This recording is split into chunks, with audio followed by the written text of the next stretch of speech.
Hello friends, कैसे हैं आप लोग? आई विश बहुत अच्छे होंगे। तो आइए, सबसे पहले स्वागत है आपको हमारे इस प्यारे से यूट्यूब चैनल स्टूडेंट्स फ्रेंड पे। और इस चैनल पे हम लोग बात करते हैं साइंस और मैथ्स के बारे में, है ना। और बच्चों की बहुत ज़्यादा डिमांड होने के कारण हमने आपके लिए बनाया एक स्पेशल वीडियो। उस वीडियो का नाम है स्प्रिंग फोर्स। अब जैसे इस टॉपिक को आपने देखा है स्प्रिंग फोर्स, बहुत सारे बच्चे इससे बहुत ज़्यादा परेशान होते हैं। उन्हें बहुत ज़्यादा समस्या होती है कि भाई स्प्रिंग फोर्स को हम कैसे डील करें, स्प्रिंग फोर्स के न्यूमेरिकल को हम कैसे बनाएं। तो आज की इस वीडियो के बाद आपको स्प्रिंग फोर्स से कोई डर नहीं लगेगा और आप स्प्रिंग फोर्स से रिलेटेड किसी भी क्वेश्चंस को बहुत ही बेसिक तरीके से, बहुत ही आसान तरीके से आप डील कर पाएंगे, उसको सॉल्व कर पाएंगे। तो आइए हम लोग मूव करते हैं स्प्रिंग फोर्स की तरफ। अब स्प्रिंग फोर्स को समझने से पहले हम ये समझते हैं कि ये स्प्रिंग फोर्स जो है बेसिकली वो NLM का पार्ट है, न्यूटन्स लॉ ऑफ मोशन का पार्ट है। और आप समझिए स्प्रिंग फोर्स से जब कभी भी आपको डर लगे और आपको लगे कि स्प्रिंग फोर्स में भाई क्वेश्चन हमसे नहीं बन पा रहा है, तो आप स्प्रिंग को स्ट्रिंग की तरफ, थ्रेड की तरफ बिहेव करना शुरू कर दीजिए। जिस तरह से थ्रेड में आपने देखा था कि यदि कोई पुली से कोई थ्रेड लगा है, कोई एम मास का बॉडी लगा है, तो किस तरह से उसमें टेंशन जनरेट होता था। तो उसी तरह से स्प्रिंग में क्या है कि टेंशन की जगह पे स्प्रिंग फोर्स काम कर जाता है। बाद बाकी होता है वो थ्रेड की तरह ही है। थोड़ी सी एक दो पॉइंट ऐसे हैं जहाँ पे उसमें थोड़ी सी डिफरेंसेस है स्ट्रिंग और स्प्रिंग के बारे में। तो जैसे जैसे हम वीडियो में आगे की तरफ मूव करेंगे हम आपको ये बात क्लियर कर पाएंगे, ठीक है। यदि कोई दोस्त हमारे इनके बेसिक कॉन्सेप्ट्स के बारे में समझते हैं तो हमारे वीडियो को स्किप करके आगे आप देख सकते हैं जो आपकी डिमांड है ना। और यदि आपको नहीं पता है तो आइए हम लोग आगे की तरफ इस चीज़ों को फॉरवर्ड करते हैं, ठीक है।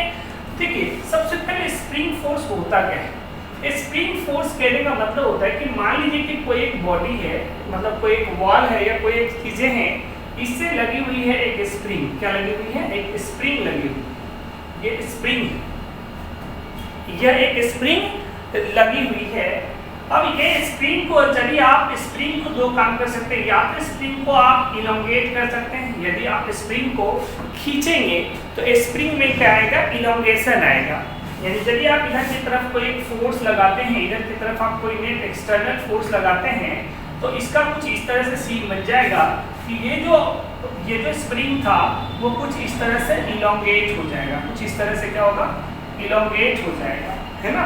तो एक तो हम क्या कर सकते हैं कि स्प्रिंग यदि है तो स्प्रिंग को हम इलोंगेट कर सकते हैं, खींच सकते हैं एक्सटर्नल फोर्स लगा के, ठीक है।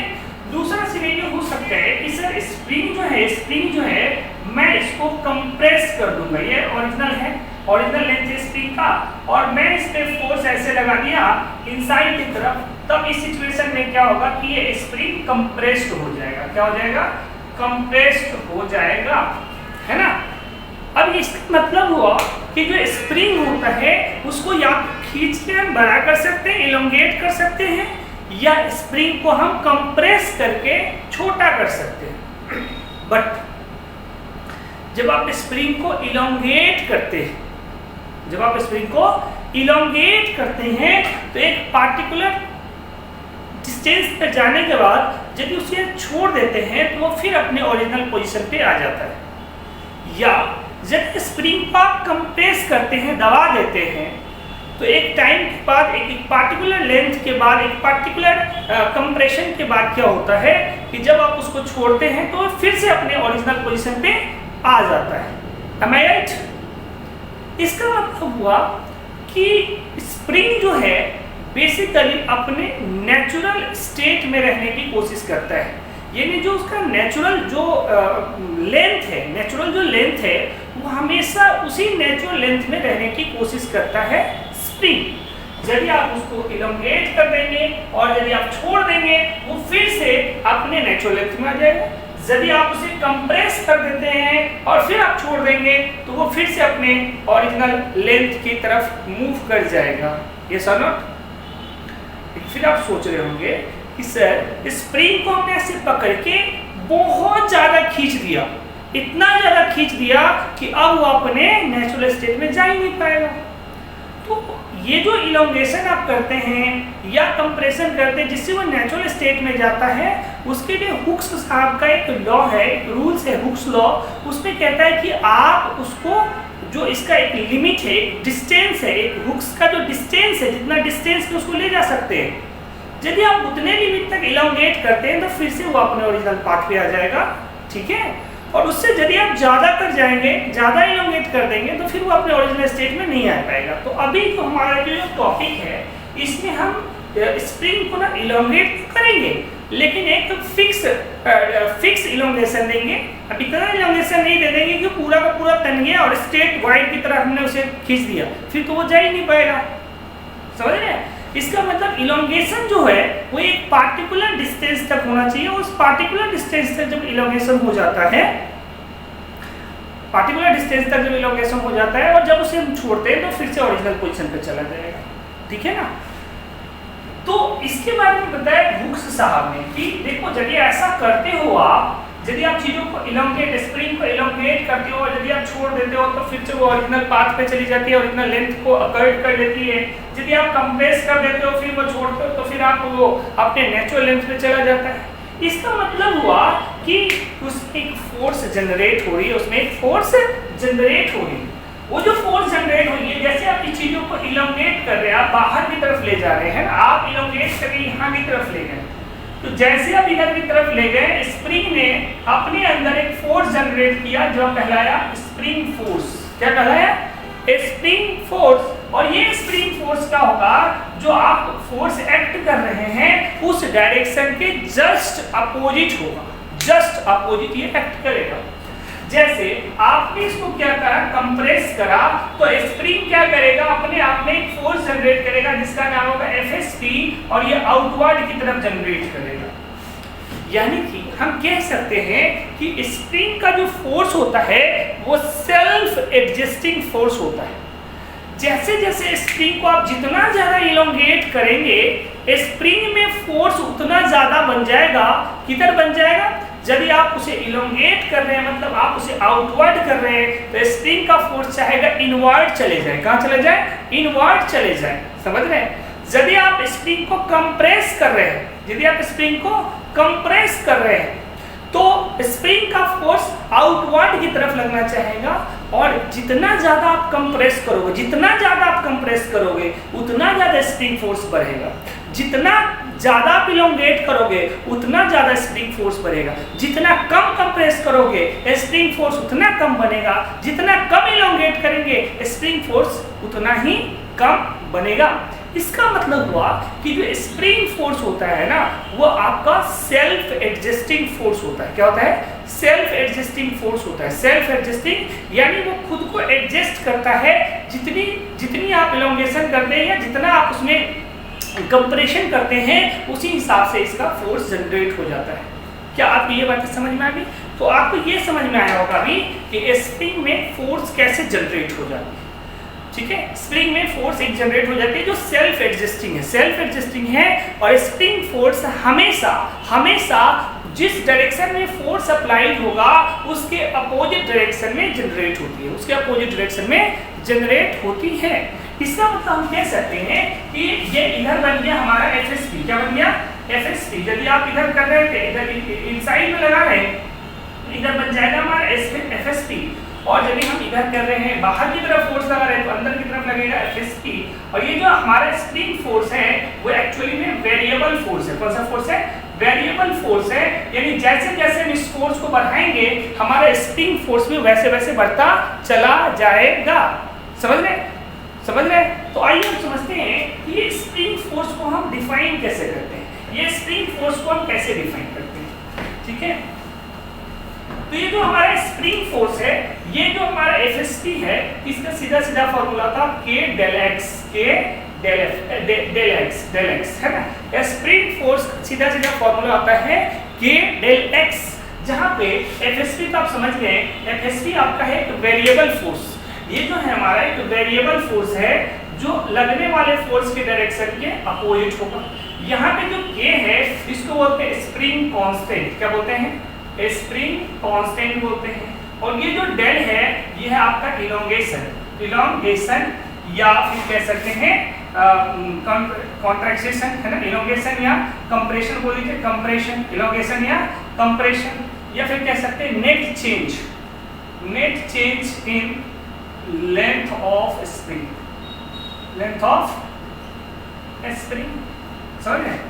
Net change in length of spring में नेट चेंज कितना हुआ, तो ये चीजें। तो अब इसके बारे में हम लोग विशेष करके पढ़ेंगे स्प्रिंग कांस्टेंट क्या होता है और फिर ये चीजों के बारे में हम एक एक करके पढ़ते हैं, ठीक है। अब आप थोड़े से समझिए बात। जैसे आप देखिए कैसे निकाल सकते हैं। जैसे एक हमारा एक वॉल से एक जो है हमारा स्प्रिंग अटैच्ड है, एक वॉल से हमारा क्या है, एक स्प्रिंग अटैच्ड है और उससे एक बॉडी अटैच्ड है सरफेस, ठीक है। और इस बॉडी को हम इधर की तरफ क्या करते हैं, मूव करते हैं, इधर की तरफ, आगे की तरफ हम फॉरवर्ड में ऐसे खींचते हैं। जब आप इस बॉडी को खींचिएगा, यदि ये बॉडी है, इस बॉडी को आप क्या करिएगा, इस बॉडी को आप फॉरवर्ड की तरफ मूव करेंगे तो क्या होगा समझना, तो क्या होगा, तब क्या होगा, ये जो हमारी स्प्रिंग है, उसमें इलोंगेशन हो जाएगा, तो हो जाएगा इलोंगेशन हो जाएगा और कुछ यहाँ तक। ये मान लीजिए स्प्रिंग की है नेचुरल लेंथ या न्यूट्रल लेंथ या नॉर्मल लेंथ, ये स्प्रिंग की है नॉर्मल लेंथ। स्प्रिंग की नॉर्मल लेंथ यहाँ से यहाँ तक थी, ये नॉर्मल लेंथ थी, लेकिन इतने लेंथ क्या हुआ, इंक्रीज कर गया। यही हमारा कहलाएगा डेल एक्स, यानी कि नेट चेंज कितना हो गया, स्प्रिंग के लेंथ में नेट चेंज कितना का आ गया, तो ये हमारा डेल एक्स हो गया। और स्प्रिंग का हमें स्प्रिंग कांस्टेंट मान लीजिए के गिवन होता है, ये गिवन है हमारे पास, के हमारे पास गिवन है। तो ऑब्वियस बात है, जब इस बॉक्स को पकड़ के हमने बाहर की तरफ खींचा है, ऐसे खींचा है, तो स्प्रिंग में क्या आ गया है, इलोंगेशन। क्या आ गया है, इलोंगेशन। और ये जो सरफेस हमने लिया है वो फ्रिक्शनलेस है, फ्रिक्शन नहीं है, और समथिंग कुछ एक्सटर्नल कोई भी फैक्टर यहाँ पे काम नहीं कर रहा। तो जैसे बॉक्स को हम छोड़ेंगे, यहाँ पे ये बॉक्स क्या होगा, अंदर की तरफ मूव करेगी, अंदर की तरफ मूव करना शुरू हो जाएगी। ये अंदर की तरफ जो मूव करेगी, इसका रीजन क्या होगा कि सर इसमें एक जनरेट हो गया एफएसपी। क्या जनरेट हो गया, एफएसपी। और ये जो एफएसपी है, ये स्प्रिंग जो फोर्स है हमारा, वो होता है के डेल ऑफ एक्स के बराबर, के डेल ऑफ एक्स के बराबर। तो इसका मतलब इसी कारण से इसमें आपका स्प्रिंग फोर्स जनरेट हो गया। थोड़े से सिनेरियो को बदलिए और मान लीजिए कि ये सेम केस है, एक वॉल है, इस वॉल से स्प्रिंग लगी हुई है, इस स्प्रिंग से एक m मास कोई बॉडी अटैच है, सरफेस वैसे रखी गई है, जो सरफेस हमारा प्लेन सरफेस है, स्मूथ सरफेस है, कोई फ्रिक्शन यहाँ पे काम नहीं कर रहा। और हम इस बॉडी को क्या कर रहे हैं, इस बॉडी को हम पुश कर रहे हैं, अंदर की तरफ इसे कंप्रेस कर रहे हैं। जब इसको हम पुश करेंगे तो क्या होगा, सर जैसे मैं इसको पुश करूंगा तो ये जो हमारा स्प्रिंग है वो कंप्रेस्ड हो जाएगा। क्या हो जाएगा, कंप्रेस्ड हो जाएगा। और जब ये कंप्रेस्ड हो जाएगा और जैसे ही मैं इसको छोड़ूंगा, ये स्प्रिंग, जैसे मैं फोर्स इधर की तरफ लगा रहा था, तो स्प्रिंग में फोर्स इसके जस्ट अपोजिट जनरेट हो गया एफएसपी। तो अब देखो, ये इसका था नॉर्मल लेंथ, क्या था, नॉर्मल लेंथ था। अब ये क्या हुआ, नॉर्मल लेंथ तो इतना सारा ज्यादा था, लेकिन अब तो चेंज हो गया ना। तो चेंज कितना का हो गया, मान लीजिए डेल एक्स चेंज हो गया, मतलब चेंज समझते हैं ना, डेल एक्स चेंज हो गया, यानी कुछ जो है कंप्रेशन हो गया। तो अब यहाँ पे एफएसपी लगेगा, वो कितना लगेगा, एफएसपी इक्वल हो जाएगा के डेल ऑफ एक्स। ये के जो है बेसिकली हमारा एक स्प्रिंग कांस्टेंट है, जो आगे चल के हम लोग इसके बारे में समझेंगे, ठीक है। तो इसका मतलब स्प्रिंग फोर्स हमें सिर्फ और सिर्फ दो चीज़ों पे डिपेंड करता है। एक डिपेंड करता है स्प्रिंग के कांस्टेंट पे, और दूसरा डिपेंड करता है change in length of spring, change in length of spring, यानी स्प्रिंग के लेंथ को हम कितना नेट चेंज करते हैं उसी के अकॉर्डिंग हमारा स्प्रिंग फोर्स बनता है। क्या बनता है? स्प्रिंग फोर्स बनता है। क्या आप समझ पा रहे हैं? ओके, तो आइए इसके बारे में और कुछ समझते हैं, और इसके बारे में थोड़ा सा समझेंगे।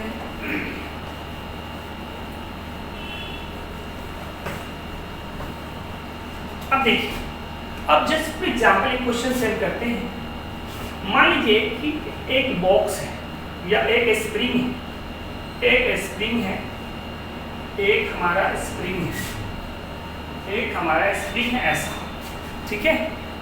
इसके दो एंड है, एक एंड इधर और एक एंड इधर है, और ये हमारे स्प्रिंग का नॉर्मल लेंथ है, नॉर्मल लेंथ है, मतलब इस स्टेट में नॉर्मल है। अब एक जो कोई बॉडी है, इस पार्ट को पकड़ के, इस स्प्रिंग के इस वाले पार्ट को पकड़ के इधर कोई F फोर्स लगा रहा है, ये F1 लगाते, तो F1 लगा रहा है, पकड़ के उधर की तरफ इलोंगेट कर रहा, और एक व्यक्ति इधर पकड़ के F2 से इलोंगेट कर रहा है। और ऐसी सिचुएशन में इसका सीन क्या बना? इसके सीन ऐसे तरह से बन गया, क्योंकि फोर्स बाहर की तरफ लग रही है तो स्प्रिंग में इलोंगेशन आ जाएगा, तो इलोंगेशन कुछ ऐसा आ गया, इलोंगेशन कुछ ऐसा आ गया, ठीक है, इलोंगेशन कुछ ऐसा आ गया। एक और बना देते हैं, ऐसे आ गया इलोंगेशन। तो देखिए, यदि हम देखें तो ये स्प्रिंग का क्या था? ये स्प्रिंग का था नॉर्मल लेंथ, ये स्प्रिंग का था ये नॉर्मल लेंथ। अब इधर फोर्स लगने से मान लीजिए इसमें चेंज हो गया, डेल एक्स चेंज हो गया, यानी कुछ चेंज हो गया, यानी एक्स मीटर इधर की तरफ ये इलोंगेट हो गया, और इधर मान लीजिए कुछ वाई मीटर इलोंगेट हो गया, वाई मीटर कुछ इधर इलोंगेट हो गया, इधर कुछ एक्स मीटर इलोंगेट हो गया, ठीक है। तो अब यदि पूछा जाए तो कुछ लोग कहेंगे कि मैं कहूँगा यहाँ पे फ्रिक्शन फोर्स कितना फ्रिक्शन कह रहा हूँ, मतलब आपका स्प्रिंग फोर्स कितना जनरेट हो रहा है, बिकॉज फ्रिक्शन इसलिए क्योंकि फ्रिक्शन फोर्स भी हमारा सेल्फ एडजस्टिंग फोर्स ही होता था, सेल्फ, इसीलिए दैट्स वाई निकल गया। तो स्प्रिंग फोर्स कितना होगा? कहेंगे सर ये आप बाहर की तरफ फोर्स लगा रहे थे, तो स्प्रिंग फोर्स कहाँ लग रहा होगा? अंदर की तरफ लग रहा होगा, अंदर की तरफ लग रहा होगा। यहाँ बाहर की तरफ लगा रहे हैं, स्प्रिंग फोर्स अंदर की तरफ लग रहा होगा। अब यहाँ से जब हम निकाले तो देखेंगे, लिखेंगे कि FSP equal to K del of x या K डेल ऑफ चेंज जो भी है, तो यहाँ y चेंज हुआ है तो कहेंगे K del y, K del y। और यहाँ पे यदि कहें तो कहेंगे FSP equal to K del of x, यहाँ पे FSP K del of x हो जाएगा, K डेल ऑफ x हो जाएगा। लेकिन ऐसा नहीं। अब एक ही स्प्रिंग पे जब हम दो फोर्सेस लग रही है, दो अलग अलग डायरेक्शन में हो रही है, तो स्प्रिंग को इसके कोई परेशानी नहीं है कि इसमें किधर फोर्स लग रहा है, कितना लग रहा है और क्या हो रहा है, नहीं, क्योंकि स्प्रिंग जो है वो एक तरह का स्ट्रिंग की तरह काम करता है, थ्रेड की तरह काम करता है। और आपने जानते भी हैं, आपको पता भी है कि सेम थ्रेड पे सेम टेंशन होती है, उसी तरह से स्प्रिंग पे कोई भी पॉइंट ले लीजिए, इसका मतलब हुआ कि इस वाले पॉइंट से इधर हमारा K del of y force लग रहा है, और इस वाले डायरेक्शन में K डेल ऑफ x के बराबर फोर्स लग रहा है। लेकिन ऐसा नहीं हो सकता ना, एक ही थ्रेड पे दो टेंशन देनी होगा, क्योंकि हम जो यहाँ स्प्रिंग ले रहे हैं बेसिकली वो हम आइडियल स्प्रिंग ले रहे हैं, है ना, जिसमें मासलेस स्प्रिंग है। मतलब नॉर्मली तो ये पॉसिबल नहीं है, लेकिन क्वेश्चंस के लिए हमें स्प्रिंग जो लेना होता है वो आइडियल स्प्रिंग लेना होता है। क्या लेना होता है? Ideal spring. तो ये नहीं होगा तो क्या होगा? सिंपल सी बात, आप इसमें नेट चेंज कितना हो गया? नेट चेंज कितना हो गया? नेट चेंज हो गया x और ये हो गया y, तो ये x प्लस नेट चेंज हो गया x प्लस y। स्प्रिंग का कांस्टेंट मान लीजिए k है, तो आपका FSP क्या हो जाएगा? FSP का k डेल ऑफ x, यानी कि नेट चेंज बताओ मुझे। तो FSP equal to k net change है क्या? x प्लस वाई, तो x प्लस ऑफ वाई, यानी हर एक स्प्रिंग के किसी भी पॉइंट पे जाइए, किसी भी पॉइंट पे आप चेक करेंगे, किसी भी पॉइंट पे चेक करेंगे तो आपका FSP मिलेगा k into x plus y, k into x plus y, यानी कि एक ही स्प्रिंग पे अलग अलग पोजिशन पे जाके उसका स्प्रिंग फोर्स अलग अलग नहीं होता है। हर एक पॉइंट्स पे, स्प्रिंग के हर एक पॉइंट्स पे स्प्रिंग फोर्स क्या होता है, सेम होता है। क्या होता है, सेम होता है। क्या आप समझ पा रहे हैं? ओके, चलिए आगे की तरफ हम लोग फॉरवर्ड करते हैं। और यदि आपको ये वीडियो अच्छा लग रहा हो तो काइंडली आप शेयर करें अपने दोस्तों के साथ और अच्छे से अच्छे कमेंट्स करें कि आपको कौन से वीडियो देने हैं, कौन से वीडियो की आपकी ज़रूरत है, ताकि आपके कमेंट्स का हमें इंतजार होगा और आप जैसा कमेंट्स करेंगे हम उस अकॉर्डिंग आपके लिए वीडियो तैयार करेंगे। ओके, तो चलिए हम लोग आगे की तरफ मूव कर रहे हैं। तो आपने देख लिया कि सर स्प्रिंग को जैसा बिहेव करता है, स्प्रिंग तो स्ट्रिंग की तरह बिहेव करता है, एकदम स्ट्रिंग की तरह बिहेव करते हैं। स्प्रिंग जो है वो एज लाइक स्ट्रिंग की तरह ही काम करता है, मतलब थ्रेड की तरह ही काम करता है। ठीक है ना। आइए इसी में हम लोग एक और क्वेश्चंस हम लोग करते हैं, एक और क्वेश्चंस करते हैं, ये आपके लिए फटाफट करेंगे। ठीक है, अब आप देखिए, एक स्प्रिंग है ऐसा, एक स्प्रिंग ऐसा है। ठीक है, इसका स्प्रिंग कांस्टेंट गिवन है के। के स्प्रिंग कांस्टेंट हमें गिवन है कि स्प्रिंग कांस्टेंट जो है वो हमारा के और या कुछ वैल्यू दे देता हूँ। के है आपका 10 न्यूटन पर मीटर, 10 न्यूटन पर मीटर, ये क्वेश्चन में हमें गिवन है। स्प्रिंग कांस्टेंट गिवन है 10 न्यूटन पर मीटर। ठीक है, और इस बॉडी को, इस वाले पार्ट को, ये जो स्प्रिंग है उसमें दो क्वेश्चंस कह रहे हैं, है ना। अब क्या पहला क्वेश्चन है क्या कि बोथ एंड, ये जो बोथ एंड है elongated by 1 मीटर, दोनों ही एंड को 1 मीटर आपने क्या करा, इलोंगेट कर दिया। सेकेंड क्वेश्चन है क्या, one end elongated one end elongated by 1 meter and another end compressed by 1 meter। आपसे यहाँ पे पूछा जा रहा है कि find FSP in both cases। Video को पॉज करिए, और एक बार खुद से करने की कोशिश करिए। वीडियो को पॉज करिए, एक बार कोशिश करने कीजिए इसे बनाने का। ठीक है, चलिए मुझे लगता है आपने ऐसा कर लिया होगा। आइए तरफ करते हैं, कैसे करेंगे इसको। देखिए फर्स्ट वाले केसेस को लेते हैं। इसमें बोथ एंड को इलोंगेट किया गया है कितना से, 1 मीटर। तो पहले मैं बनाता हूँ, ये हमारा जो स्प्रिंग था, ये हमारा स्प्रिंग है, ये इसकी क्या है, नॉर्मल लेंथ है। क्वेश्चन के अकॉर्डिंग बोथ एंड को 1 मीटर इलोंगेट कर दिया गया है और इसका के हमें दिया गया है 10 न्यूटन पर मीटर है। इसकी बोथ वन को 1 मीटर इलोंगेट कर दिया गया है ना, बोथ वन को 1 मीटर क्या किया गया है, इलोंगेट करके। तो मान लीजिए ये हमारा है नॉर्मल लेंथ, इसका इलोंगेशन कितना हो गया, 1 मीटर इधर और 1 मीटर इधर की तरफ इलोंगेट हो गया। ठीक है ना। हमसे पूछा जा रहा है FSP, क्या पूछा जा रहा है, FSP। तो पहले तो नेट चेंज पता कर लेते हैं। नेट चेंज कितना हो गया, नेट चेंज देखिए इधर 1 तो 1 + 1 कितना हो गया, 2 मीटर का नेट चेंज है, 2 मीटर का नेट चेंज है। और हमें पता करना है FSP का simple formula K del of x, K कितना गिवन है बताइए, 10 न्यूटन मीटर और डेल एक्स हो गया 2 मीटर से मीटर लिया और इधर से हो जाएगा 20 न्यूटन, यानी FSP कितना हो जाएगा बताइए, 20 न्यूटन। यानी फोर्स ऑफ फ्रिक्शन कैसा लगेगा, 20 न्यूटन के बराबर। यानी कि अब तो इसकी डायरेक्शन को देखें तो ये आपका फोर्स का डायरेक्शन है, इधर आपका क्या है, FSP का डायरेक्शन है। ये आपके फोर्स का डायरेक्शन है, इधर आपके FSP का डायरेक्शन है। कहीं पे बुक्स में आप फ्रिक्शन फोर्स का formula FSP = -K del of x भी देख सकते हैं, लिखा है ना। माइनस का सिंपली मीनिंग होता है कि वो डायरेक्शन बताता है। क्या बताता है, डायरेक्शन बताता है। तो उससे आपको डरने की जरूरत नहीं है, बिकॉज आपको तो पता है कि डायरेक्शन जो होता है, स्प्रिंग फोर्स का जो डायरेक्शन होता है वो फोर्स एक्टिंग के डायरेक्शन के जस्ट अपोजिट चलता है। तो यहाँ जो हम लिख रहे हैं FSP = K del of x, basically हम सिर्फ और सिर्फ मैग्नीट्यूड की बात करते हैं, डायरेक्शन को हम खुद ही पता कर लेंगे। या डायरेक्शन में खुद ही पता करना है, खुद ही पता करना है, अपना माइंड थोड़ा सा लगाना है और खुद ही पता करना है, क्योंकि ये तो नॉर्मल सी बात है कि जिस डायरेक्शन में फोर्स लगेगा उसके जस्ट अपोजिट डायरेक्शन में क्या लगेगा, हमारा स्प्रिंग फोर्स लगेगा। क्या लगेगा? स्प्रिंग फोर्स लगेगा। समझ रहे हैं? ओके, अब ये फर्स्ट क्वेश्चन हमें हो गया। नेक्स्ट सेकेंड क्वेश्चन की तरफ मूव करते हैं। सेकेंड क्वेश्चन की तरफ मूव करते हैं। सेकेंड क्वेश्चन की तरफ मूव करते हैं।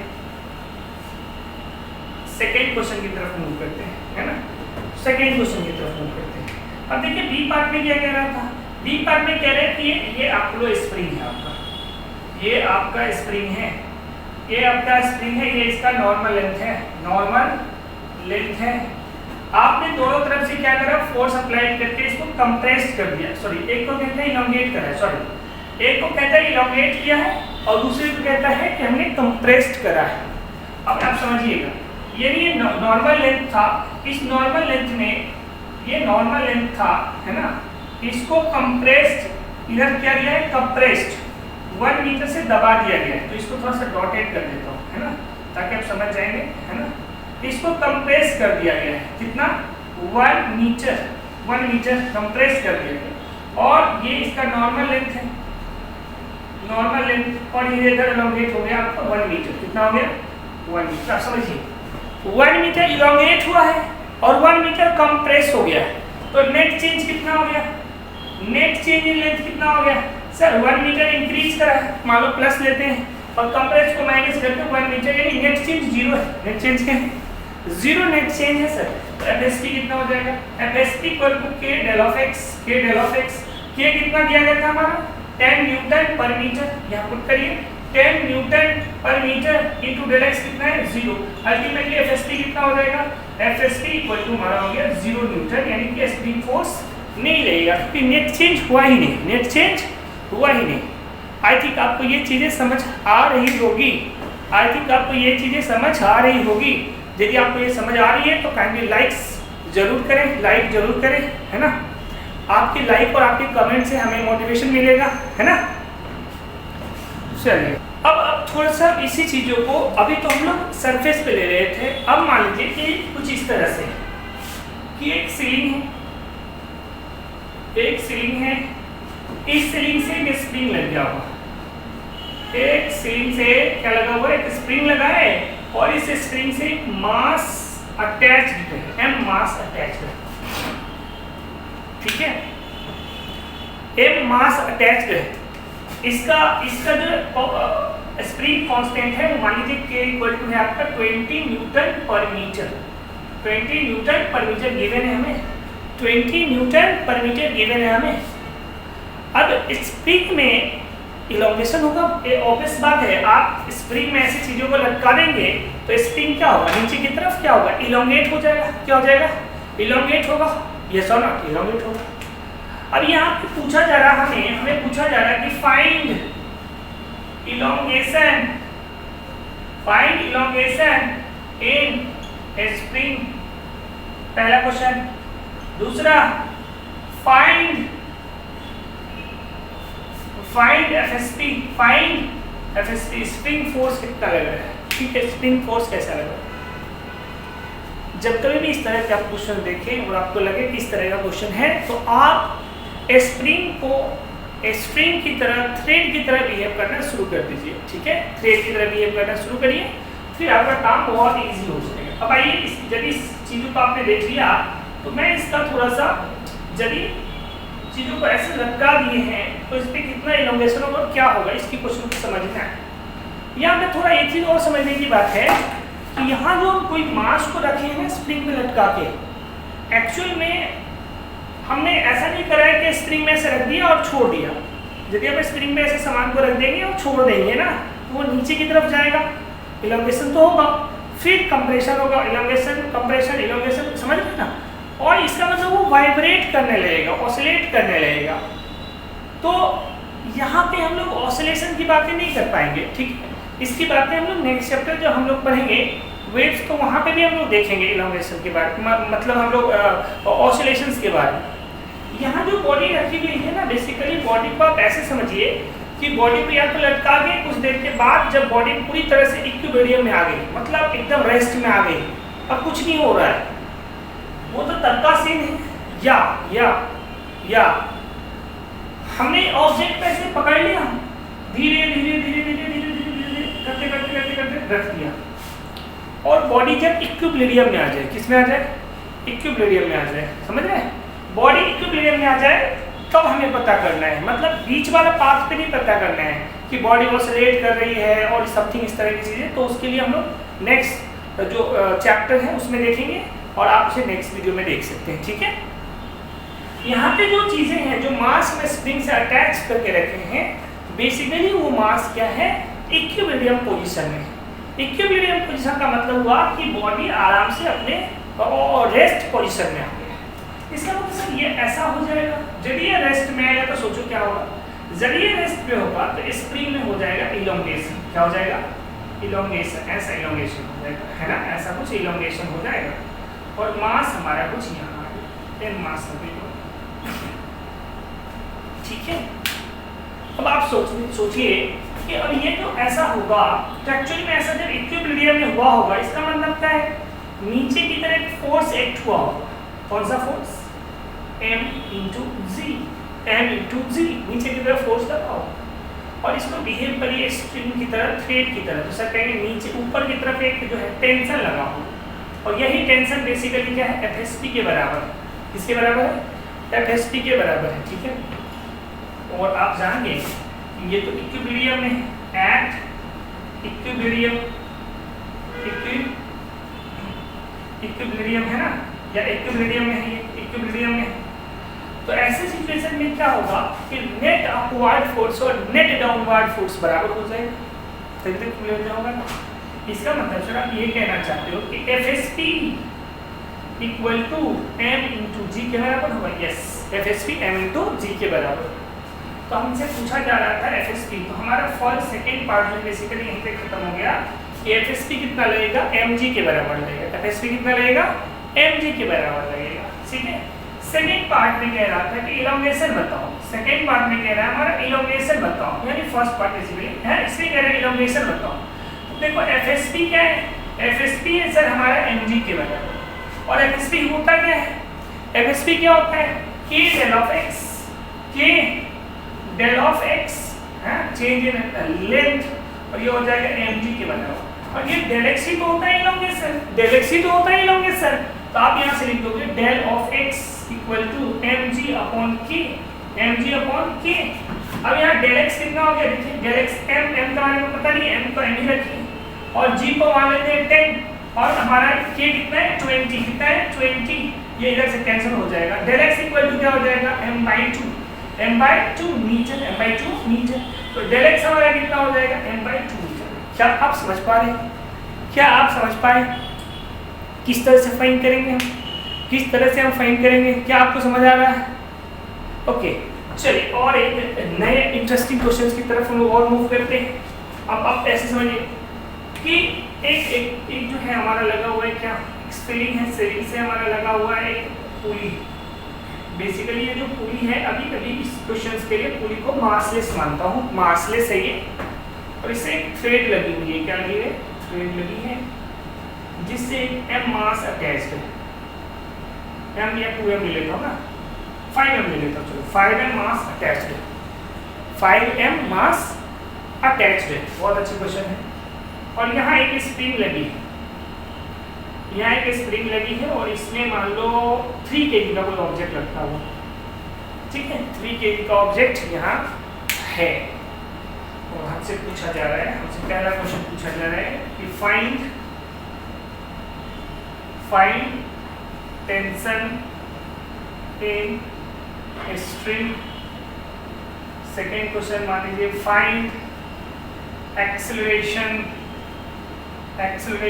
ऑफ बोथ ब्लॉक्स, दोनों ब्लॉक्स का एक्सेलरेशन।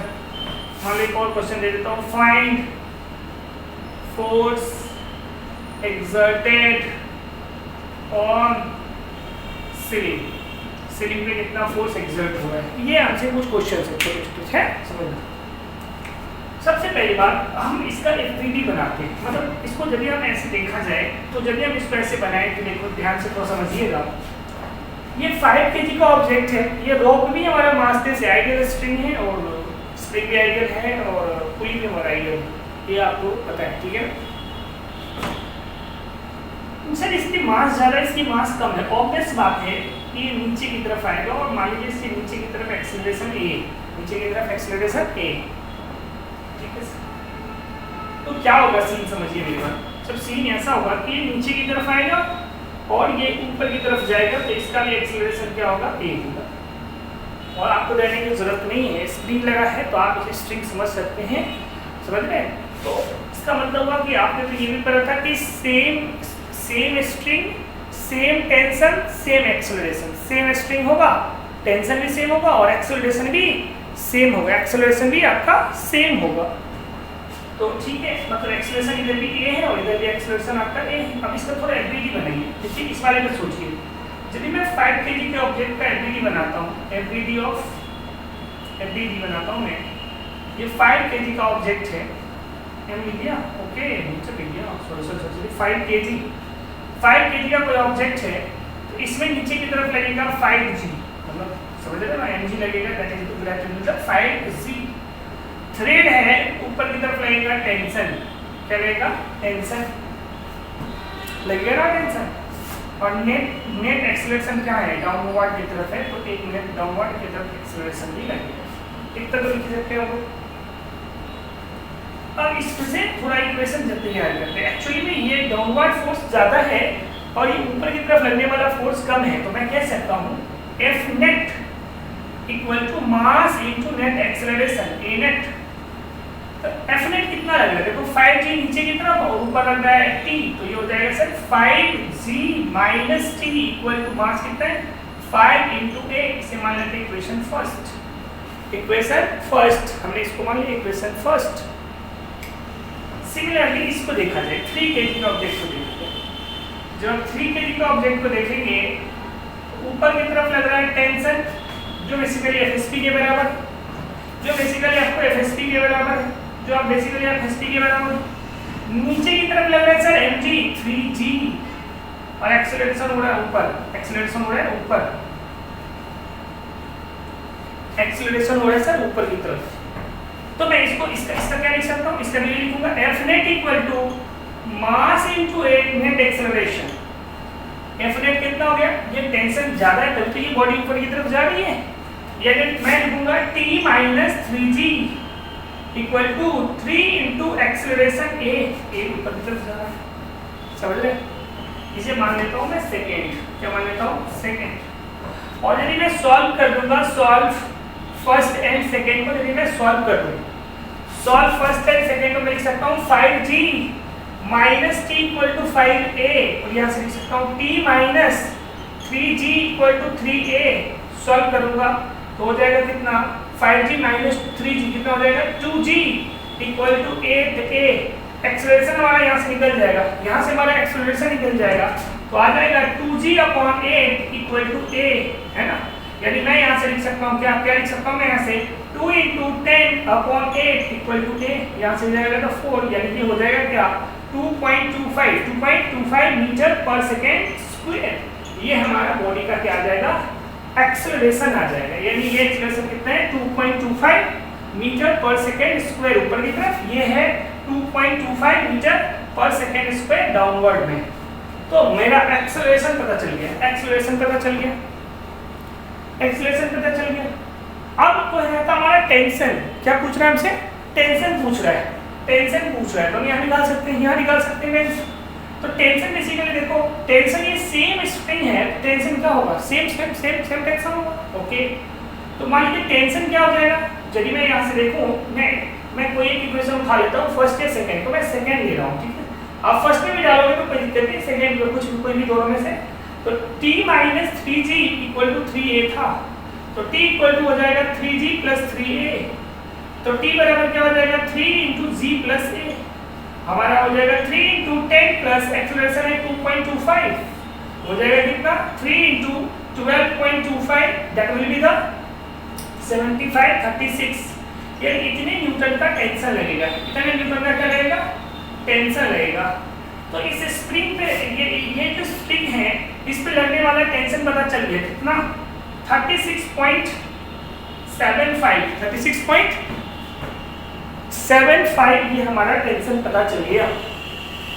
अब देखिए एक टेंशन इधर दूसरा टेंशन मतलब समझ रहे ना, तो सेम इसी तरह से जब ये डाउनवर्ड ये अपवर्ड है ना, तो ये टी कितना सीलिंग पे कितना फोर्स लगेगा सीलिंग पे, तो थोड़ा सा पुली का कहीं पे एफबीटी बना लो, पुली का कहीं एफबीटी बना लो तो यहाँ बना लो, तो थोड़ा सा पुली की तरफ थोड़ा ध्यान दीजिए। पुली ये पुली है हमारा, नीचे की तरफ एक लग रहा है टेंशन टी, इधर लग रहा है टेंशन टी, और ये कुछ एक्सलेट तो कर ही नहीं रहा है, तो इसका मतलब इस वाले पे इस सीलिंग पे एक्चुअली फोर्स कितना रहेगा, सीलिंग पे फोर्स कितना रहेगा, सीलिंग पे जो फोर्स लगेगा वो हो जाएगा T plus T that will be the 2T, यानी फोर्स एक्सर्टेड ऑन सीलिंग क्या होगा 2 into 36.75 it will be the 73.50 Newton. तो आप बताइए कि सीलिंग पे कितना फोर्स एक्सर्ट हो जाएगा 73.50 न्यूटन, 73.50 न्यूटन। समझ रहे हैं, समझ आ रही है? नेक्स्ट क्वेश्चन की तरफ चले, नेक्स्ट क्वेश्चन की तरफ चले, नेक्स्ट क्वेश्चन की तरफ चलते हैं। अब तो समझिए अच्छे टाइप के क्वेश्चन से, ये कुछ ऐसा है, एक सीलिंग है, इस सीलिंग से एक मासलेस पुली अटैच्ड है, इस सीलिंग से एक मासलेस पुली अटैच्ड है, और इस पे एक थ्रेड ऐसे, दूसरा थ्रेड ऐसे है, ठीक है, दूसरा थ्रेड ऐसे है, और इससे एक पुली अटैच्ड है, इससे एक पुली अटैच्ड है, ये भी मासलेस है, इस पे एक स्प्रिंग ऐसे है, इस पे भी एक स्प्रिंग ऐसे है, ठीक है, और इससे एक बॉडी, एक मास का एक बॉडी अटैच्ड है, एक मास का एक बॉडी अटैच्ड है, इसमें एक स्प्रिंग लगी हुई, इसमें एक स्प्रिंग लगी है, और ये स्प्रिंग एक सरफेस से अटैच्ड है, ये स्प्रिंग एक सरफेस से अटैच्ड है, और ये वॉल ये से अटैच्ड है, ऐसे, ठीक है। दो चीजें हैं, एक तो ये जो पुली है स्प्रिंग के थ्रू सरफेस से अटैच्ड है, और ये स्प्रिंग के थ्रू ऐसे अटैच्ड है, ठीक है, ठीक है, हाँ, ओके, ठीक है ना, हाँ। अब हमसे पूछा जा रहा है क्या, find force exerted on the lower level, ये जो लोअर लेवल है ना, ये जो हमारा लोअर लेवल है ना, इस पे कितना फोर्स एक्सर्ट होगा, इस लोअर लेवल पे कितना फोर्स एक्सर्ट होगा, ठीक है, हाँ। अब ये जो है इस तरह से अटैच्ड है, तो कहते हैं लोअर लेवल पे कितना फोर्स एक्सर्ट होगा, लोअर लेवल पे कितना फोर्स एक्सर्ट होगा, हमें ये पता करना है। कर सकते हैं, देखो कैसे पता करेंगे, थोड़ा सा हम एम मास का पहले एफबीटी बना लेते हैं, सिंपली भी कर सकते हो आप, सिंपली भी कर सकते हो, देखो कैसे कर सकते हो, थोड़ा सा सिंपली करके मैं देखता हूँ, मेथड 1 से सिंपल तरीके से करके देखता हूँ, ठीक है, फिर हम लोग एफबीटी बना के भी चेक करेंगे। देखिए ये mg है, ये mg है, ये टेंशन है, तो ये हो गया आपका T, जो टेंशन ये पूरा टेंशन यही होगा, ये भी होगा आपका T, मान लो सिर्फ T1 कोई दिक्कत सेम नहीं है। अब देखो ये T1 तो ये दोनों डाउनवर्ड, इस पुली पे डाउनवर्ड लग रही है, तो इस वाले स्प्रिंग में कितना लगेगा सर, T2 मान लेता हूँ मैं, T1 प्लस T1, मतलब एक ये वाला T1 एक इधर वाला T1, समझ रहे हो आप, समझ रहे हो, यानी T2 बराबर क्या हो जाएगा 2T1। अब 2T1 हो गया तो ये अल्टीमेटली घूम के आएगा, तो यहाँ भी स्प्रिंग में कितना होगा बताओ 2T1, ये भी कितना होगा बताओ 2T1। तो यदि मैं इसको लिख लूँ तो इस वाले से फोर्स लग रहा है 2T1, ये लग रहा है T1, तो कितना हो जाएगा 3T1, कितना हो जाएगा 3T1, सीधे से आंसर आ सकता है, इस पे फोर्स लग रहा है 3T1 और T1 बराबर क्या है पता है आपको mg, तो 3 mg का फोर्स लगेगा, समझ रहे हो, समझ गए, ओके। आइए इसको पहले समझते हैं। और इसको मैं पहले आप ये मेथड 1 था, मेथड 2 मैं सिंपली लिख सकता हूँ। कितना आया था मैं 3mg फोर्स एक्सर्ट होगा सर, 3mg फोर्स एक्सर्ट होगा। और इसको थोड़ा सा एबिलिटी बना के करते हैं मेथड 2 पे। सर ये देखो एम मास का बॉडी लिया, ठीक है, एम मास का बॉडी है, नीचे की तरफ डाउनवर्ड फोर्स लगेगा mg, ऊपर लगेगा टेंशन, ऊपर लगेगा टेंशन, इक्विलिब्रियम में है, इक्विलिब्रियम में है, कह दिया कि इक्विलिब्रियम में है। इसका मतलब T बराबर क्या mg, T बराबर क्या mg। सर ये इसका मैंने एपीटी बना लिया, इसका मैंने एपीटी बना लिया। अच्छा पुली का बना लेते हैं, पुली का बनाए, पुली को बनाते हैं ऐसे ऐसे, ये स्ट्रिंग इधर से आई है, ये स्ट्रिंग इधर से आई है, इस पे टेंशन लग रही है T1, इस पे लग रही है T1, तो ये ऊपर की तरफ कितना लगेगा 2T1, 2T1, 2T1। तो इस वाले स्ट्रिंग में टेंशन कितना आ गया, इस वाले स्ट्रिंग को मान लो T2, तो हो जाएगा 2T1। समझ रहे हो, समझ रहे हो। अब आ जाओ, ये स्ट्रिंग इधर गई है, ये स्ट्रिंग इधर गई है, तो same string same tension, same string same tension, तो सरफेस क्या बनाते हैं हम। अब मान लो मैं सरफेस का बनाया, ये सरफेस है, देखो ये एक ये आ गई और एक आपकी स्प्रिंग ये वाली आ गई, स्प्रिंग है ना। इसमें टेंशन है T2, इसमें टेंशन कितना है, इसमें टेंशन कितना है बताओ, इसमें टेंशन कितना है T1, इसमें टेंशन कितना है T1, इसमें कितना है T2। तो इस सरफेस से कितना फोर्स लगेगा बता दो, इस सरफेस से कितना फोर्स लगेगा सर, फोर्स लगेगा T1 plus T2, T1 plus T2। देखो F equal to T1, T2 किसके बराबर है, देखो T2 किसके बराबर है 2T1 के बराबर है। इसको उठा के यहाँ पर रख दो, तो लिखोगे 2T1, F बराबर क्या हो जाएगा 3T1, और T1 किसके बराबर देख, T1 किसके बराबर देख यहाँ से तक इसको, तो हो जाएगा 3 into mg, तो यहाँ आया था।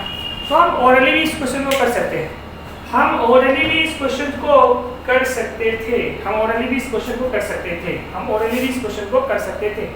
अब मान इसी में कह देता कि इस स्प्रिंग में कितना इलोंगेशन हुआ, बाई चांस मान लो यदि ऐसा कह देता कि फाइंड इलोंगेशन इन स्प्रिंग, फाइंड इलोंगेशन इन स्प्रिंग, स्प्रिंग में कितने का इलोंगेशन हुआ, स्प्रिंग में कितने का इलोंगेशन हुआ, तो मैं लिख देता स्प्रिंग में इलोंगेशन। ओके, स्प्रिंग में देखो, स्प्रिंग में कितना फोर्स लग रहा है सर, ये T1 ही तो FSP है हमारा, T1 ही तो हमारा FSP है, तो T1 इक्वल टू लिख दिया, ऐसे लिख दिया FSP इक्वल टू लिख दिया माने T1, T1 क्या है सर mg के बराबर है, तो लिख FSP को क्या लिख सकते हैं आप k del of x mg, del x extension कितना का हो गया देख mg by k, इलोंगेशन कितना का हो गया mg by k के बराबर इलोंगेशन हो गया, किसमें स्प्रिंग में, किसमें स्प्रिंग में। क्या समझ आ रही है, क्या मजा आ रहा है, एकदम बिंदास तरीके से पढ़ना है ना। चलिए तो और क्वेश्चंस करते हैं, इसमें कुछ और क्वेश्चंस करते हैं, अच्छे क्वेश्चंस और भी हैं। चलिए आप ये वीडियो देख रहे हैं और ये पार्ट आपको पता है, तो आप वीडियो पे स्किप करके आगे चले जाइए, आप वीडियो पे स्किप करके आगे चले जाइए। ओके, आइए और इस क्वेश्चन को और बेटर करते हैं। ठीक है, ये सीलिंग है, ये क्या है सीलिंग है सर, सीलिंग और ये लो, ये क्या है, ये पुली है, क्या है पुली, ये इससे मैंने ऐसे टेस्ट कर दिया, क्या स्ट्रिंग है ना, थोड़ा सा आगे बढ़ा जाए, यहाँ से मैंने एक और पुली अटैच कर दिया। अभी तो करा था ये क्वेश्चन, चला भूल गया क्या, नहीं भूलता, भूला नहीं मैं, कुछ नहीं भूला मैं, ऐसे ठीक है। इससे अटैच है एम मास एम, और मान लीजिए इसमें स्प्रिंग ही रखता हूँ अभी, ठीक है, स्प्रिंग नहीं रखता हूँ, ऐसे रखता हूँ, ठीक है सर, ऐसे कैसे, चलो स्प्रिंग लगा देता हूँ यहाँ, ये स्प्रिंग है, ठीक है स्प्रिंग है, और ये कुछ जो है तो सॉल्व लीजिए सर, स्प्रिंग थोड़ा बड़ा बना दो, लो ऐसे सरफेस से अटैच है, सरफेस से अटैच्ड है, सरफेस से अटैच्ड है, हाँ ठीक है सर, ठीक है। अब मजे की बात ये है कि पिछले वाले क्वेश्चंस में हमने पुली को क्या रखा था, मासलेस, और इस क्वेश्चन में इस पुली का नाम दे देता हूं A, इस पुली का नाम दे देता हूं B, ठीक है। और इसका भी मास का M मान लेता हूं, M सेम मास, ये भी मान लेते हैं, सबका मास M M M, मतलब इसमें अब पुली का भी मास है, पहले पुली का मास नहीं था, अब पुली का भी मास है, पुली का भी अपना मास है। क्वेश्चन सेम ही है, find force exerted on lower part है ना, इस लोअर पार्ट में कितना फोर्स एग्जर्ट हो रहा है, इस लोअर पार्ट में कितना फोर्स एग्जर्ट हो रहा है। तो सर ऐसे करेंगे जैसे आपने करा था, सेम हम करेंगे। देखिए आप इसको मेथड वन में आप सिंपली भी कर सकते हो। देखो M T T और mg 3 6 7, लोअर पार्ट में बात करोगे, लोअर पार्ट में तो हो जाएगा आपका लोअर पार्ट, और एक और जोड़ देता हूँ, एक और क्वेश्चन ले लेता हूँ, ठीक है। इसमें फर्स्ट और इसका सेकंड क्वेश्चन ले लेता हूँ। Find force exerted on ceiling also, on ceiling है, हमें सीलिंग पे भी फोर्स एग्जर्ट कितना हो रहा है ये पता करना है, हमें सीलिंग पे कितना फोर्स एग्जर्ट हो रहा है ये भी हमें पता करना है, सीलिंग पे कितना फोर्स एग्जर्ट हो रहा है ये भी हमें पता करना है, ठीक है, ओके। देखो सिंपली भी कर सकते हो, mg 2mg 3mg plus mg 4mg, मतलब इस पे लगेगा 4mg। देखो कैसे करा, मेथड वन में देखो कैसे करा, देखो ये m है, इधर लेंगे mg, तो ये हो गया हमारा t1। देखो ये भी तो हमारा t1 ही होगा, ये भी तो हमारा सर t1 ही होगा, t1 ये भी मास है ना, तो ये भी लगाएगा नीचे की तरफ क्या, mg।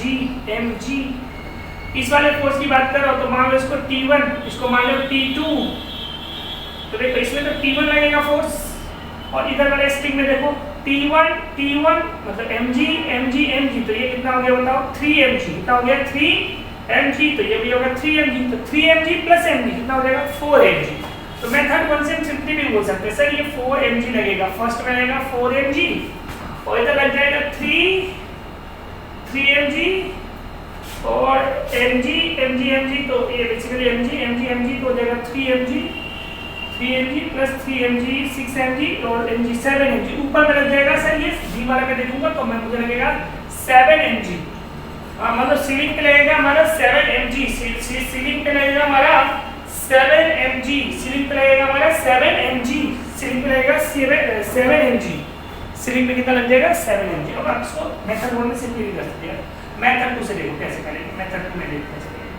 तो देखो ये बॉडी है, यस ये बॉडी है, इसका मास m है, हाँ मास m है, नीचे लगेगा सर mg लगा दो, सर ऊपर लगेगा टेंशन लगा दो, ठीक है सर, यानी T बराबर mg हो गया, लिख दो, इसको T1 लिख देता हूँ, T1 equal to mg, very good, बहुत अच्छा, T1 equal to mg, very good. Next sir pulley का बनाओ, पुली देखो ये पुली है, इसका मास भी m है तो नीचे रहेगा mg, इस पे थ्रेड लगी है ये भी है mg, मतलब T1 बेसिकली क्या है ये T1 जो mg के बराबर है, ये भी लग रही है इधर कितना बताओ T1, ये भी कितना mg, इससे लगी है ये चीज, इस पे कितना रहेगा सर, इस पे लगेगा इसको मान लो T2, mg तो कितना हो जाएगा 3mg, हाँ 3mg लग गया, वेरी गुड। तो T2 बराबर 3mg, T2 m, सर इस सरफेस की बात कर रहा था ना, हाँ सरफेस की बात कर रहा था, देखो सरफेस बना है, इसे सरफेस बनाया, इस पे इधर लग रहा है कितना T1, इधर कितना लग रहा है बताओ T2, कितना लग रहा है T2, थ्रेड मान लो, स्ट्रिंग मान लो, मूवी मान लो, स्ट्रिंग मान लो, ठीक है। इस पे कितना फोर्स लगेगा, force equal to T1 plus T2, T1 कितना है mg है, T1 कितना है mg, T2 कितना है 3mg, टोटल कितना हो गया बता दो, टोटल हो गया सर 4mg, टोटल कितना हो जाएगा 4mg, पता चल गया, फर्स्ट पार्ट खत्म। 4mg इस वाले सरफेस पे रहेगा हमारा, लोअर पार्ट रहेगा 4mg, अपर पार्ट की बना के देखता हूँ, अपर पार्ट में कितना रहेगा देखिए, अपर पार्ट के व्हील को बनाता हूँ, अपर पार्ट के व्हील को बनाते हैं, ये रहा, ये लग गया आपका 3mg, 3mg। ये भी कितना है 3mg, इसका भी तो मान सकता है। ये लगेगा कितना mg, टोटल कितना होगा तो 7mg हो गया 7mg। ये हमारा ऊपर वाला पार्ट है, अपर वाला पार्ट है, अपर वाला पार्ट है। अपर वाले पार्ट में कितना लग जाएगा तो अपर वाले पार्ट में कितना लग जाएगा तो बी पार्ट हो जाएगा हमारा। मान लो इसको मान लेता हूँ कि f, क्या मान लेता हूँ f, ये जो भी T2 है जो भी मानो, f बराबर कितना हो जाएगा तो 7mg, 7mg पता चल गया हमारा। पता चल गया हमें यहाँ कितना लगेगा 7mg और यहाँ कितना लगेगा 4mg। मान लीजिए पूछ देता कि इसमें इलॉन्गेशन कितना का होगा, इसमें इलॉन्गेशन कितना का होगा, कोई बात नहीं, मैं यहीं पे रख देता, यहीं पे लिख देता कि सर FSP यानी टेंशन, बेसिकली जो फोर्स है तो टेंशन ही है, तो ये T2 का हमारा FSP तो है, तो मैं यहाँ पे लिख देता FSP equal to 4mg। FSP कितना होता है K del of x equal to 4mg। ये कर देता del of x में एक्सटेंशन कितना का हो गया 4mg by k, 4mg by k। इस स्प्रिंग में एक्सटेंशन कितना का हो गया, इस स्प्रिंग में एक्सटेंशन कितना का हो गया 4mg by k के बराबर हो गया। कितना के बराबर हो गया 4mg by k। मान लीजिए जस्ट फॉर एग्जांपल कि अब ये जो यहाँ ऊपर में जो सीलिंग थी ना, इसको हटा के यहाँ स्प्रिंग लगा दे। क्या लगा दे, मजेदार हो रहा है सर, मजेदार होता जा रहा है। हाँ, ये स्प्रिंग लगा दे और हमसे पूछे इसमें इलॉन्गेशन कितना का हो रहा है, इसमें डेल एक्स पूछे हैं। क्या पूछे डेल एक्स, इलॉन्गेशन कितना का हो रहा है, कोई बात नहीं, फोर्स तो वही लगना है, फोर्स तो वही लिखना है 7mg नहीं लगना है, तो लिख देंगे। बताओ FSP इक्वल टू क्या लिखेंगे, FSP इक्वल टू क्या लिखेंगे बताओ 7mg। FSP कितना होता है K del of x होता है सर 7mg, तो del x कितना हो जाएगा बताइए 7mg by k, 7mg by k। इस बार स्ट्रिंग में कितना का एक्सटेंशन हो जाएगा 7mg by k के बराबर, 7mg by k के बराबर एक्सटेंशन हो जाएगा, इलॉन्गेशन हो जाएगा। क्या आप समझ पा रहे हैं, क्या आप समझ पा रहे हैं, यस आप समझ पा रहे हैं। आगे की तरफ बढ़ें, आगे की तरफ बढ़ें, आगे की तरफ बढ़ते हैं। आइए हम लोग और कुछ करते हैं इसमें, और कुछ क्वेश्चंस करते हैं। अब जिस चीज़ों का इंतजार था फाइनली वो क्वेश्चन आ गया। अब क्या है कि हम स्प्रिंग और स्ट्रिंग को साथ अटैच करेंगे और कभी हम स्ट्रिंग को काट देंगे और कभी हम स्प्रिंग को ही काट देंगे और फिर पता करेंगे कि उसमें कितना एक्सेलरेशन हो रहा है, कितना टेंशन हो रहा है और समथिंग इस तरह की चीज़ें। ठीक है, आइए क्वेश्चन को स्टार्ट करते हैं। मान लीजिए कि एक जो सीलिंग है, ऐसा कुछ सीलिंग है हमारा, सीलिंग है कुछ ऐसा है, ऐसा कुछ सीलिंग है हमारा, इसमें हमने क्या करा एक स्प्रिंग लगा दिया। क्या लगा दिया, स्प्रिंग लगा दी, इससे एक बॉडी अटैच कर दिया। आप बताओ स्ट्रिंग एक बॉडी अटैच किया M, इससे एक बड़ा सा बॉडी स्ट्रिंग लगा के एक बड़ा सा बॉडी अटैच किया, मान लो 5M, बहुत बेसिक क्वेश्चन, 5M लगा दिया हमने 5M। ठीक है 5M हमने इसको लगा दिया ऐसे M और ये 5M ऐसे कर दिया और जब ये इक्विलिब्रियम में आ गया, जब ये इक्विलिब्रियम में आ गया मैंने ऐसे काट दिया, मैंने इस धागे को काट दिया। दादा जैसे कटेगा, जैसे ये कटेगा ये वाला बॉडी नीचे की तरफ भागेगा और ये वाला बॉडी ऊपर की तरफ भागेगा। इसका एक्सेलरेशन डाउनवर्ड, इसका एक्सेलरेशन अपवर्ड, ऐसा होगा। क्वेश्चन हमें हमारा क्वेश्चन है कि find acceleration of both block, find acceleration of both blocks, दोनों ही ब्लॉक्स का एक्सेलरेशन बताइए मुझे, दोनों ही ब्लॉक्स का एक्सेलरेशन बताइए हमें। कैसे करेंगे तो इसको पहले मैं मान लीजिए जब मैं इसको ऐसे लटकाया था तो क्या हुआ होगा, अब इसको पहले इसको एनालिसिस करिए। ये देखो सर जब आपने इसको लटकाया होगा ना तो ये स्प्रिंग कुछ इलोंगेट हो गया होगा, ऐसे इलोंगेट हो गया, कुछ इलोंगेट हो गया होगा। इससे आपने अटैच करा है M, फिर अटैच करा आपने कितना 5M,